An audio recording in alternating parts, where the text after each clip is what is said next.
Bonne année 2023. Et oui, dans les capsules, il ne faut jamais mentionner l'année ou de date, mais là, je le fais volontairement.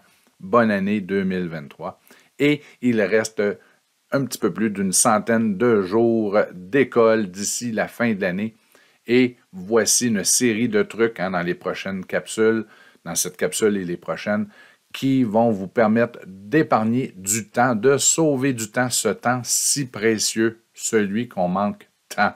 Ça n'écrit pas pareil, là, mais donc, restez avec nous si vous êtes intéressé pour une série de trucs qui vont vous permettre d'utiliser vos outils technologiques de manière plus efficace pour épargner du temps.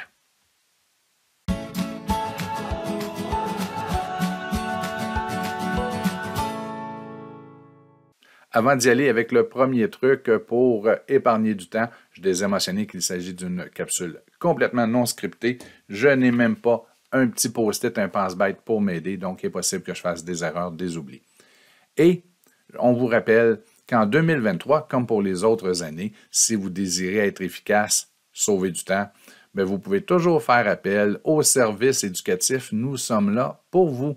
Il y a des conseillers, des conseillères pédagogiques qui sont là pour vous accompagner, vous suggérer, pour valider les choses que vous avez essayées.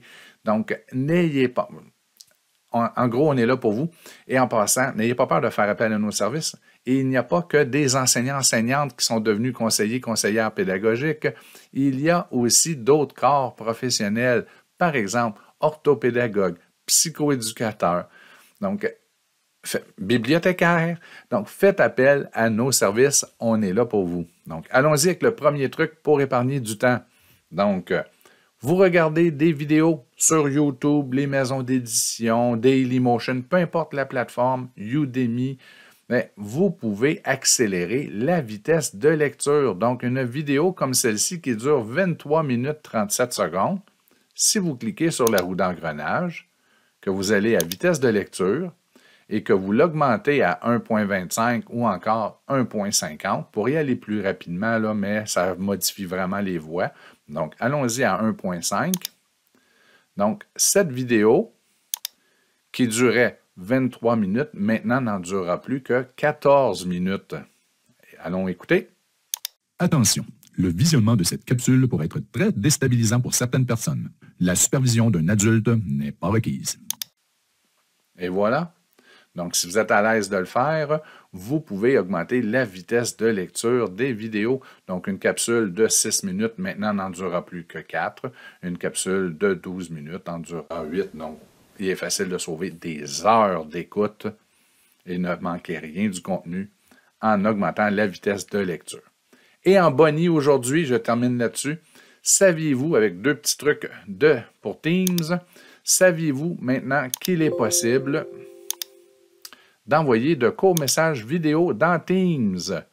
Donc, lorsque vous êtes en mode clavardage, et que ce soit dans la version web ou dans l'application, on retrouve la même fonctionnalité dans les deux, vous pouvez évidemment envoyer un texte, mais vous pouvez aussi envoyer un message vidéo, croyez-le ou non, d'une durée maximale d'1 minute. Et voilà. Et je pourrais maintenant enregistrer ma vidéo en faisant, je ne le ferai pas parce que je suis déjà dans un enregistrement, mais j'enregistre mon court message vidéo et je peux l'envoyer à une équipe, à un groupe d'individus ou à une personne ciblée en particulier. Et autre nouveauté dans Teams, et celle-là, elle est vraiment intéressante, c'est qu'il est possible maintenant, en clavardage, de vous écrire à vous-même, ce qui n'était pas possible auparavant.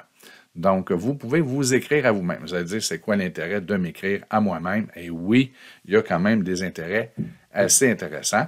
Par exemple, ici, j'ai trouvé un article sur la presse, sur les CELI, sur mon appareil cellulaire. Et auparavant, je disais, j'aurais aimé ça, pouvoir partager l'article avec mes élèves. Comment vais-je faire? Là, on dit, je vais faire un copier-coller de l'adresse de la page, m'écrire un courriel, donc il faut que j'installe Outlook. Là, vous avez l'autorisation multifacteur. C'est long. Une façon plus efficace, installez Teams sur votre appareil. Vous prenez l'adresse que vous désirez partager. Et dans Teams, regardez bien, je clique ici. Je vais faire un coller. Là, je ne ferai pas un partage de mon écran. Je l'envoie. Et en quelques secondes, ça va apparaître dans le Teams sur votre appareil. Donc, et voilà. Et évidemment, on peut faire l'inverse. Si c'est cette ressource-là que je désirais envoyer à mon cellulaire, donc je pourrais faire un copier-coller et devinez ce qu'on vient de voir apparaître ici, instantanément, la même chose. Donc, le fait de pouvoir s'écrire à soi-même dans Teams, c'est vraiment un gros plus. Donc, c'est tout pour aujourd'hui. Je vais continuer avec d'autres capsules et des trucs pour être plus efficace, pour épargner du temps en 2023. Donc, à la prochaine capsule. Et trouvez-vous un truc, utilisez-le.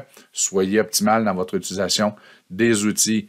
Donc, le message vidéo, au lieu d'écrire 8 paragraphes dans Teams ou en courriel, ça fonctionne très bien. 1 minute le max et vous pouvez vous écrire à vous-même d'un type d'appareil à l'autre si vous désirez transférer de l'information facilement sans avoir recours au courriel.